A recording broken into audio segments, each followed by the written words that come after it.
નમસ્કાર મિત્રો, આપ સર્વેનું વર્લ્ડ ઇનબોક્સ પર હાર્દિક સ્વાગત છે. મિત્રો, ટૂંકા સમયમાં પોલીસ સબ ઇન્સ્પેક્ટર પીએસઆઈ માટેની પરીક્ષા આયોજિત થશે અને આ વખતની પીએસઆઈ પરીક્ષા માટે લાખો ઉમેદવારો ઉમ્મીદ લઈને મહેનત કરી રહ્યા છે. પીએસઆઈ પરીક્ષાનું માળખું પણ એટલે કે નવું માળખું પહેલી જ વાર આ વખતે ઇન્ટ્રોડ્યુસ થશે. આ વખતે તમે બધા જાણો છો દોસ્તો કે 200 માર્ક્સનું ભારણ એમસીક્યુ પરીક્ષાના માધ્યમથી છે અને 100 ગુણ વર્ણનાત્મક પેપરના માધ્યમથી કવર કરવામાં આવશે. એટલે કે ટોટલ 300 માર્ક્સમાંથી પીએસઆઈ માટેનું મેરિટ આગળ વધવાનું છે. એટલે એક માર્ક્સ આપણા માટે જરૂરી બનતો હોય છે, એક માર્ક્સ મેરિટને આકાર આપતો હોય છે, મેરિટ માટે મેટર કરતો હોય છે.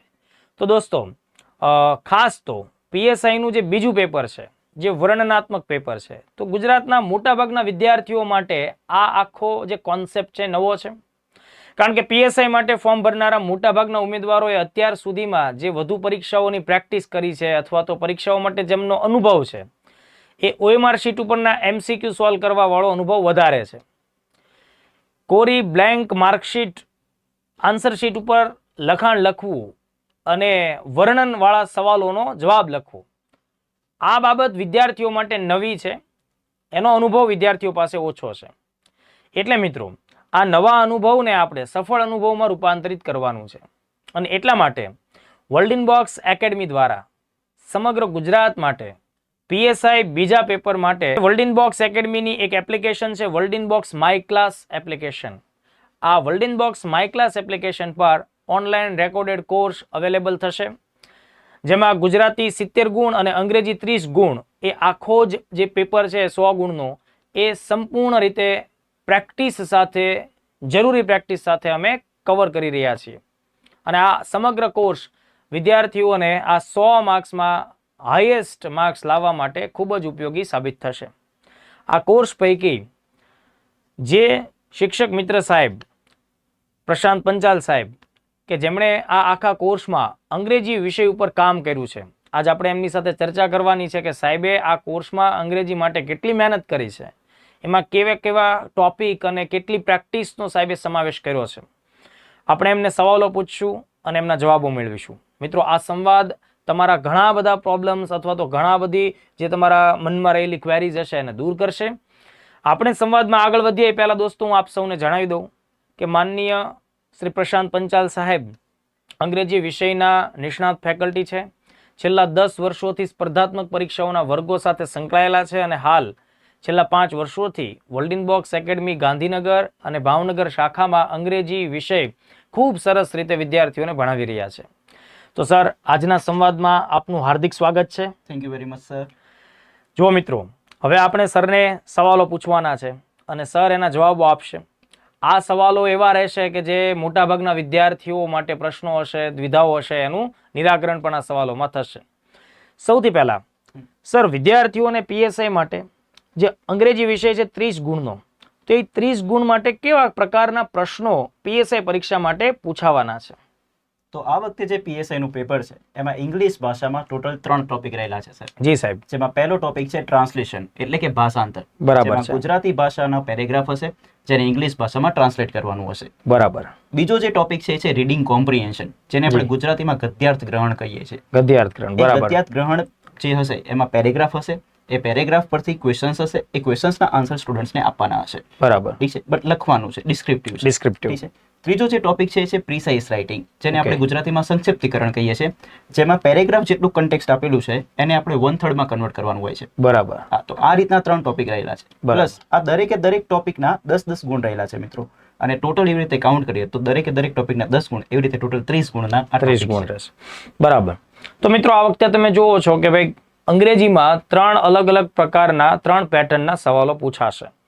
સર, આપણને કોમ્પ્રિહેન્શનમાં એવું કોઈ સ્પષ્ટતા થયેલી છે કે એક પેરેગ્રાફ આપશે અથવા 2 પેરેગ્રાફ આપશે અથવા તો જે વર્ણન આપણે જવાબ લખવાનો છે પ્રશ્નની જરૂરિયાત મુજબ એના માર્ક્સ 1 ગુણ રહેશે કે 2 ગુણ રહેશે, એ પ્રકારની કોઈ સ્પષ્ટતા છે? એ રીતની કોઈ સ્પષ્ટતા કરી શકી નથી અત્યાર સુધી. બરાબર. ઠીક છે. હવે ચાન્સીસ એવું બી છે કે ભાઈ એક જ પેરેગ્રાફ આપે, જેના બેઝ ઉપર 10 ક્વેશ્ચન્સ પૂછે અને 10 ક્વેશ્ચન્સના દરેકના 1 માર્ક્સ હોય, એવી રીતે 10 માર્ક્સ પૂછે. બરાબર. કાં તો એ લોકો 2 પેરેગ્રાફ આપી દેશે અલગ અલગ. ઠીક છે. દરેક પેરેગ્રાફમાંથી 5 ક્વેશ્ચન્સ એ લોકો પૂછી શકે. બરાબર. એવી રીતના 2 રીડિંગ કોમ્પ્રિહેન્શન પૂછી શકે છે. કાં તો પછી એક જ રીડિંગ કોમ્પ્રિહેન્શન હોય, જેના 5 જ ક્વેશ્ચન હોય અને બરાબર. દરેકે દરેક ક્વેશ્ચનના 2 માર્ક્સ હોય. તો ઓકે. આ રીતની બી પેટર્ન બની શકે છે. કેવી બરાબર રીતની છે. પેટર્ન આવશે એ હજુ સુધી ડિસાઈડ થયેલી નથી. બરાબર. તો મિત્રો, આમ તો અંગ્રેજીનું નામ આપણે બોલીએ એટલે સારા સારા વિદ્યાર્થીઓના હાજા ગગડવા લાગે, કારણ કે અંગ્રેજી વિષય છે એ એક તો ભાષા છે, વ્યાકરણ છે, એટલે વ્યાકરણની સમજ પણ મેળવવી જરૂરી બનતી હોય. તો આપણે સરને પહેલો સવાલ એ પૂછીએ કે ભાઈ, વિદ્યાર્થીઓને અંગ્રેજી વિષય થોડો ન ગમતો હોય, ઓછો ફાવતો હોય અથવા અઘરો લાગતો હોય, તો એની પાછળ પાયાગત બાબતો કઈ કઈ રહેલી છે સાહેબ? મેઇન તો અંગ્રેજી ભાષા જોડે થોડો અણગમો જે છે એ છે કે કારણ કે વિદ્યાર્થીઓને બેઝિક જે કોન્સેપ્ટ ક્લિયર થવા જોઈએ એમના સ્ટડી ટાઈમ, એ કોન્સેપ્ટ જ ક્લિયર થયેલા નથી. બરાબર. લોકોએ એમને ગોખાવડાયેલું છે.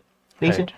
આ જે ઇંગ્લિશ ભાષા જે છે ને એકદમ ઇઝી છે. જો તમે એને સિસ્ટમેટિક વેમાં સમજી લો અને એને એપ્લાય કરતા થઈ જાઓ તો એ તમારા માટે બહુ જ રસપ્રદ સાબિત થાય છે. બટ થયું છે એવું કે સ્કૂલ લાઈફમાં કે કોલેજ લાઈફમાં સ્ટુડન્ટ્સ જોડે એવું થયું જ નથી. એમને પ્રોપર વેમાં શીખવા જ નથી મળ્યું અને એના જ લીધે ધીરે ધીરે એ અણગમો વધતો જ ગયો છે. બરાબર. એમને શીખવું છે બટ કોઈ પ્રોપર શીખવાવાળું નથી, કાં તો કોઈ પ્રોપર સમજાવવાળું નથી. તેથી એમનો અણગમો વધતો જ જાય છે. બરાબર. તો સર, કોઈ પણ એવો વિદ્યાર્થી જેને પીએસઆઈ થવું છે પણ કદાચ એ વિદ્યાર્થી એવું વિચારે છે કે ભાઈ આ 30 માર્ક્સનું અંગ્રેજી છે એ કંઈ એનો મેળ પડતો નથી, બાકીના વિષય તો વંચાઈ જાય છે, કંઈક ગોખાઈ જાય છે, પણ 30 માર્ક્સ માટે આપણની ચાચ ડૂબતી નથી, તો આવા વિદ્યાર્થીઓ કે જેમનો બેઝ નબળો છે, બરાબર, શું એવા વિદ્યાર્થીઓને આપણા આ વિડીયો કોર્સથી ફાયદો થશે? ડેફિનેટલી દરેકે દરેક વિદ્યાર્થીને ફાયદો થશે. જે બી વિદ્યાર્થીનો બેઝ એકદમ નબળો છે એ દરેકે દરેક વિદ્યાર્થીને ધ્યાનમાં રાખીને જ આપણે કોર્સ ડિઝાઇન કરેલો છે. બરાબર. આ કોર્સમાં આપણે વાત કરીએ તો ટોટલ મેં 5000 પ્લસ વોકેબ લોજિકલી શીખવાડેલા છે. ઓકે. પ્લસ એના સ્પેલિંગ બી શીખવાડેલા છે. બરાબર. પ્લસ કોઈ બી ઇંગ્લિશમાં તમારે કઈ બી સેન્ટેન્સ બનાવવું છે તો પહેલો થોટ આપણને ગુજરાતીમાં આવે છે. હવે ગુજરાતીની જે વાક્ય રચના છે એ અલગ અલગ પ્રકારની છે, તો એને ઇંગ્લિશમાં કઈ રીતે લખવાનું હોય તો એ દરેકે દરેક પ્રકારની વાક્ય રચનાના બી આપણે વિડીયો અંદર મૂકેલા છે. બરાબર. તે ઉપરાંત જેટલા બી પ્રકારની વાક્ય રચના છે એમાં આપણે એ રીતના વિડીયો બનાવેલા છે કે જેમાં પહેલા કોન્સેપ્ચ્યુઅલ વિડીયો, કોન્સેપ્ટનો વિડીયો ખતમ થાય એના પછી બેઝિક લેવલ પ્રેક્ટિસનો વિડીયો, પ્રેક્ટિસ વિડીયો, બેઝિક બરાબર, લેવલ પ્રેક્ટિસ વિડીયો કમ્પ્લીટ થાય એના પછી એક્ઝામ લેવલ વિડીયો, બરાબર, એક્ઝામ લેવલની પ્રેક્ટિસ કરવામાં આવે. હવે એમને કેટલી પ્રેક્ટિસ થઈ છે, એમની કેટલું તૈયારી થઈ છે એ ચેક કરવા માટે આપણે ટેસ્ટ માટે બી વિડીયો મૂકેલા છે અને તે ઉપરાંત આપણે ટેસ્ટનું સોલ્યુશન બી કરાવેલું છે. એટલે ફૂલ પેકેજ છે સર. યસ. તો જો મિત્રો, આ જે કોર્સ પીએસઆઈ માટેનો તૈયાર કરવામાં આવ્યો છે એમાં એવું નથી કે ભાઈ ચલો અંગ્રેજીના 3 ટોપિક છે તો ધડાધડ આપણે એ 3 ટોપિક ઉપર જ પ્રેક્ટિસ કરીએ. જે વિદ્યાર્થીઓ પ્રોપર શબ્દો જ નહીં જાણતો હોય, વોકેબ સ્પેલિંગ નહીં જેને ખ્યાલ આવતો હોય, બરાબર, જેમને કાળ આધારિત વાક્ય રચના ખબર નહીં પડતી હોય, જેમને એક્ટિવ પેસિવ કે ડિગ્રી નહીં ખ્યાલ આવતો હોય, તો એવા વિદ્યાર્થીઓ કોઈ પણ રીતે ભાષાંતરવાળા પ્રશ્નો સોલ્વ નહીં કરી શકે. ઉપરાંત એવા વિદ્યાર્થીઓ પેરેગ્રાફ વાંચીને સવાલોના જવાબો પણ આઈડેન્ટિફાઈ નહીં કરી શકે. એટલે વર્લ્ડિન બોક્સનો આ કોર્સ એમાં ખાસ કરીને અંગ્રેજીવાળી બાબત છે તેને ધ્યાનમાં રાખીને સૌથી પહેલા અમે લોકોએ મતલબ કે પ્રશાંત સરે તેના માટે સૌથી પહેલા બેઝિક બાબતોને આઈડેન્ટિફાઈ કરી અને તેના ઉપર ખૂબ સારું કામ કરેલું છે. આશરે 35 કલાકના શરૂઆતના જે વિડીયો છે એ બધા વ્યાકરણના મુદ્દાઓ, વાક્ય રચનાઓ અને સરે જણાવ્યું એમ પ્રમાણે 5000 થી પણ વધારે લોજિકલ શબ્દો ને આવરી લેતી બાબતો સાથે આ આટલી કલાકો આટલા વિડીયો સંકળાયેલા છે. એટલો બેઝિક બાબત તૈયાર થયા પછી તમે આ મૂળ જે 3 ટોપિક છે જે 10-10 માર્ક્સનું વેઇટેજ ધરાવે છે એના ઉપરની ધુઆંધાર પ્રેક્ટિસ આપણી ચાલુ થશે. નેક્સ્ટ ક્વેશ્ચન સર મારો એ છે કે જો કોઈ વિદ્યાર્થી આ કોર્સ અત્યારે પીએસઆઈ માટે ખરીદે છે અને અંગ્રેજી એમાં તમે જેટલું પણ કીધું છે એ પ્રકારે તૈયાર કરે છે, તમારી બધી જ ઇન્સ્ટ્રક્શન્સને ફોલો કરે છે, તો શું આ કોર્સ વિદ્યાર્થીઓને પીએસઆઈ સિવાય અન્ય કોઈ પરીક્ષા માટે ઉપયોગી થઈ શકે છે? આ કોર્સ એ રીતે ડિઝાઇન કરેલો છે કે કોઈ બી વિદ્યાર્થીને કોઈ બી પરીક્ષામાં કોઈ બી ટોપિક લખવો હોય અંગ્રેજી ભાષામાં તો એ આરામથી લખી શકે. પછી એ ડીવાયએસઓ ની મેન્સ હોય, જીપીએસસી 1-2 ની મેન્સ હોય, એસટીએ ની મેન્સ હોય, કોઈ બી પ્રકારનો ઇંગ્લિશનો ટોપિક આવ્યો તો એ આરામથી એકદમ સરસ મજાની રીતે લખી શકશે અને ગ્રામેટિકલી કરેક્ટ લખીને આવશે એવા કોન્ફિડન્સ એના અંદર આવશે. એ રીતનો કોર્સ ડિઝાઇન કરેલો છે સર. ઓકે. તો મિત્રો, આપણને સાહેબે જણાવ્યું કે આ વખતના પીએસઆઈ અંગ્રેજી માટે આપણે શું ધ્યાન રાખવાનું છે? 3 ટોપિક. અને એ 3 ટોપિક એટલે રીડિંગ કોમ્પ્રિહેન્શન, ભાષાંતર અને સંક્ષિપ્તીકરણ પ્રેસિઝ. તો સર આ ત્રણેય ટોપિકને સારી રીતે પરફોર્મ કરવા માટે વધુ માર્ક્સ મેળવવા માટે વિદ્યાર્થીઓએ કઈ બેઝિક બાબતો ઉપર ખાસ કામ કરી લેવું જોઈએ? આ ત્રણેય ટોપિકમાં જો બેઝિક બાબત એ છે કે જ્યાં વિદ્યાર્થીઓને કામ કરવાની ખૂબ જ જરૂર છે એ છે એક તો વોકેબ. કારણ કે ગુજરાતીમાં કોઈ બી વાક્ય લખેલું છે જી, એને આપણે ઇંગ્લિશમાં ટ્રાન્સલેટ કરવું છે. બરાબર. તો ગુજરાતીના વાક્યમાં રહેલા શબ્દનું ઇંગ્લિશમાં જ આપણને ખબર નહીં પડતો એનો અર્થ કે ઇંગ્લિશમાં એને શું કહેવાય, તો આપણે નહીં લખી શકીએ. હવે મેં ઘણા એવા વિદ્યાર્થી જોયા છે કે એમને વોકેબ તો ખબર છે કે આનો અર્થ ઇંગ્લિશમાં આ થાય, બટ એને સ્પેલિંગ નથી આવડતો. જોડણીમાં મિસ્ટેક થાય છે. બરાબર. તો એને સ્પેલિંગ બી એટલો જ આવડવો જોઈએ. રાઈટ. સો એક વોકેબ પ્લસ એની સાથે સ્પેલિંગ. હવે ત્રીજી જે મેઇન વાત એ છે કે ગુજરાતી ભાષામાં કોઈ બી વાક્ય છે એને ઇંગ્લિશમાં લખવું છે તો એની પ્રોપર વાક્ય રચના મેન્ટેન થવી જરૂરી છે. જી. સો ત્રીજો જે મોસ્ટ ઇમ્પોર્ટન્ટ પાર્ટ આવે છે વાક્ય રચના. બરાબર. સો આ 3 બેઝિક વસ્તુ છે જે વિદ્યાર્થીને આવડવી જ જોઈએ. એ છે વોકેબ, સ્પેલિંગ અને વાક્ય રચના. બરાબર. તો જો મિત્રો, મતલબ એવું નહીં કે સીધું રીડિંગ કોમ્પ્રિહેન્શન તમે સિલેબસમાં નામ સાંભળ્યો એટલે એવું ન સમજતા કે તમારા અભ્યાસક્રમમાં વોકેબ નથી. બરાબર. તમે એવું ન સમજતા કે તમને સ્પેલિંગ નહીં આવડે તો ચાલી જશે. તમે એવું ન સમજતા કે વાક્ય રચના જો તમે નથી તૈયાર કરતા કે ગ્રામરના બેઝિક રૂલ નિયમો તમે સમજતા નથી તો પણ તમારા ત્યાં 30 માર્ક્સ સોલ્વ થઈ જશે. એટલે આવી કોઈ પ્રકારની અંધશ્રદ્ધામાં ન જીવશો. ભલે સિલેબસમાં એ બધી વાક્ય રચનાઓ ટેન્સીસ કે એક્ટિવ પેસિવ સ્પષ્ટ નથી લખ્યું, પણ એ આવડે તો જ આપણે આ મુખ્ય બાબતોને લખી શકીએ. મારો નેક્સ્ટ ક્વેશ્ચન સર એ પ્રકારનો છે કે જે આ 3 મુદ્દાઓ અભ્યાસક્રમમાં નિર્દેશિત થયેલા છે, શું આ ત્રણેય મુદ્દાઓ વચ્ચે કોઈ સંબંધ છે? એ એકબીજા સાથે ઇન્ટરકનેક્ટ થાય છે? ડેફિનેટલી સર, એ 3 મુદ્દાઓ જે છે એકબીજા સાથે ઇન્ટરકનેક્ટેડ છે. કેમ? હવે હું તમને સમજાવું. કારણ કે ગુજરાતીમાં જ્યારે તમે વાક્ય વાંચો છો એને ઇંગ્લિશમાં ટ્રાન્સલેટ કરો છો એટલે કે ભાષાંતર કરો છો તો તમને જે મેં પહેલા કહ્યું કે 3 વસ્તુ આવડવી જરૂરી છે, વોકેબ, સ્પેલિંગ ને વાક્ય રચના. એ સેમ વસ્તુ રીડિંગ કોમ્પ્રિહેન્શનમાં એપ્લાય થાય છે. રીડિંગ કોમ્પ્રિહેન્શનમાં હોય છે કેવું કે ઇંગ્લિશમાં આપણી જોડે પેરેગ્રાફ હશે. હવે એ પેરેગ્રાફને આપણે સમજવાનું છે. રીડિંગ કોમ્પ્રિહેન્શન, તો એનો અર્થ સમજીએ. કોમ્પ્રિહેન્ડ કરવું એટલે કે સમજવું અને રીડિંગ એટલે કે વાંચતા. તો હવે વિદ્યાર્થીને વાંચતા સમજતું જવાનું છે. હવે કોઈ બી વિદ્યાર્થી વાંચતા ક્યારે સમજી શકશે? જ્યારે ઇંગ્લિશમાં લખેલા જે શબ્દ છે એનો ગુજરાતીમાં અર્થ શું થાય. બરાબર. પ્લસ એની વાક્ય રચના એને ખબર પડવી જોઈએ. કારણ કે ઇંગ્લિશ એટલું બેઝિક છે ને સર કે હેવેસ ની જગ્યાએ હેડ થઈ જાય તો આખું કાળ બદલાઈ જાય છે. બરાબર. વિલશેલ થઈ જાય તો આખું કાળ બદલાઈ જાય છે. એટલે બેઝિક નોલેજ હોવું જરૂરી છે વાક્ય રચનાનું, પ્લસ સ્પેલિંગનું અને પ્લસ વોકેબનું. રાઈટ. એ જ વસ્તુ સેમ એપ્લાય થાય છે પ્રિસાઇઝ રાઇટિંગમાં.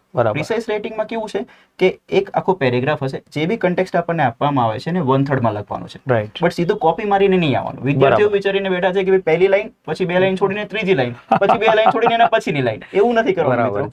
એ પ્રિસાઇઝ રાઇટિંગમાં તમારે પહેલા તો એને સમજીને પહેલા એનો મૂળ સાર નીકાળવાનો છે. એ મૂળ સાર તમે તમારા માઇન્ડમાં ક્રિએટ કરશો. પછી તમારું જે થિંકિંગ હશે ગુજરાતીમાં હશે. એ ગુજરાતીમાં જે વાક્ય ફ્રેમ થયું એને તમારે ઇંગ્લિશમાં ટ્રાન્સલેટ કરવાનું છે. તો પાછું આ ભાષાંતર સાથે કનેક્ટ થયું.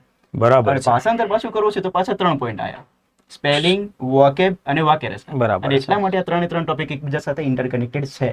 બરાબર. ખૂબ સરસ. જો સરે આપણને પોતાના અનુભવોના આધારે એ સમજાવ્યું કે ભાઈ કેવી રીતે રીડિંગ કોમ્પ્રિહેન્શન છે એના માટે તે શબ્દો વાક્ય રચના આવડવી ખૂબ જરૂરી છે. પ્રેસિઝ માટે પણ એ જ જરૂરિયાત છે અને સાથોસાથ ભાષાંતરણ માટે તો એ અનિવાર્ય છે.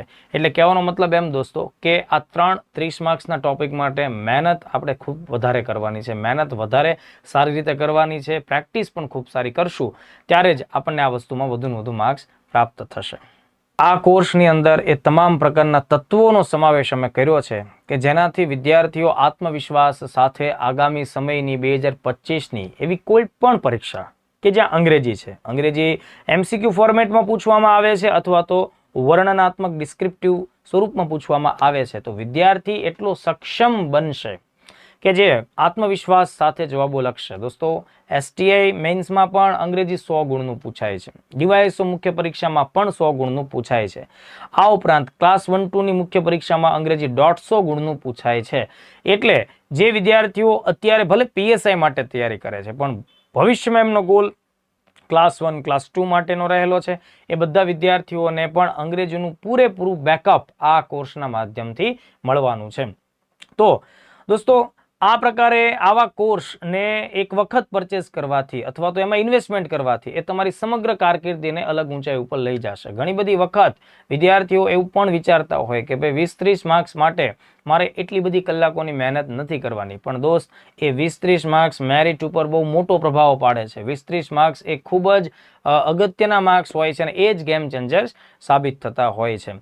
સર, આમાં આપણે બેઝિક વ્યાકરણ, વાક્ય રચનાઓ, કાળ, એક્ટિવ, પેસિવ, ડિગ્રી એ બધા જ ફોર્મેટ્સ તમે ખૂબ સરસ રીતે તૈયાર કરાવ્યા છે. એટલે તમારું એવું સાયન્ટિફિકલી માનવાનું છે કે વિદ્યાર્થીઓએ કોમ્પ્રિહેન્શન, ભાષાંતર કે સંક્ષિપ્તીકરણ જો તૈયાર કરવું છે તો એ એમનામ નહીં થાય. પહેલા આ કોર્સ રેફર કરવો જ પડશે, મતલબ કે શરૂઆતની પ્રેક્ટિસ કરવી જ પડશે.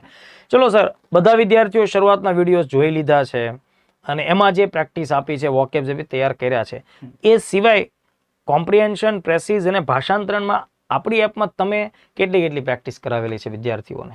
આ ત્રણેયને દરેકે ટોપિકની એટલે કે ભાષાંતર, રીડિંગ કોમ્પ્રિહેન્શન ને પ્રિસાઇઝ રાઇટિંગ દરેકના 10 ક્વેશ્ચન્સની આપણે પ્રેક્ટિસ કરાવેલી છે.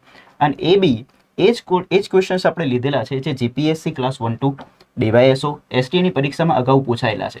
એક્ઝેક્ટલી એક્ઝામ ઓરિએન્ટેડ આપણે પ્રેક્ટિસ કરાવેલી છે, જેથી કરીને વિદ્યાર્થીને ખ્યાલ આવે કે એક્ઝામમાં કયા લેવલના ક્વેશ્ચન્સ પૂછાય છે. બીકોઝ આ ફર્સ્ટ ટાઈમ છે, એમને બી આઈડિયા નથી કે કઈ રીતનું આવવાનું છે. બટ એમની અપર લેવલની પરીક્ષાની જો પૂછાયેલા પ્રશ્નોની પ્રેક્ટિસ કરીને જશે તો એમના અંદર કોન્ફિડન્સ લેવલ વધુ હશે અને સારું પરફોર્મન્સ આપી શકશે.